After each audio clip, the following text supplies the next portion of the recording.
ரீசெண்டா வந்து நீயா நானால வந்து ஒரு வீடியோ பார்த்தேன். ஒரு தம்பி அவனுக்கு வந்து ஒரு கழுத்து வந்து இந்த சைடு வந்து அப்படியே ஒரு சைடே போயிடுச்சு அப்படின்ற மாதிரி தாங்கின மாதிரியே பேசினான் அந்த பையன். அது எப்படி இருந்ததுன்னா ரொம்ப ஹார்ட் டச்சிங்கா இருந்தது. இந்த வயசுலயும் வந்து அவன் அப்பாவை வந்து பாரம் வந்து ரொம்ப கொடுக்க கூடாது அப்படின்றதுக்காக அந்த 10-15 கிலோ இருக்க வாழை கண்ணு, சாரி, அந்த வாழை பழங்கள் கொண்ட அந்த தாரை வந்து தூக்கிட்டு போறது எனக்கு வந்து 5 ரூபாய் கிடைக்கும்னா, ஸோ அதை வச்சு தூக்கிட்டு போறதுனால பலு குறையும், காலையில 5 மணில இருந்து 10:30 மணி வரைக்கும் இந்த வேலை செய்வேன் அப்படின்னு சொல்லும் போது, நாட்டுல வந்து இன்னமும் இந்த மாதிரி கஷ்டப்பட்டு தன்னோட படிப்பையும் பார்த்துக்கிட்டு குடும்பத்துக்கும் கஷ்டப்படுற மக்கள் பிள்ளைகள் நிறைய பேர் இருக்காங்கன்னு நினைக்கும் போது உண்மையாலுமே பெருமையா இருக்கு.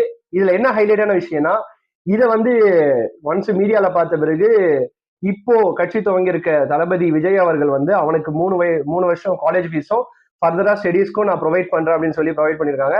ஒரு நல்ல விஷயம். இந்த மாதிரி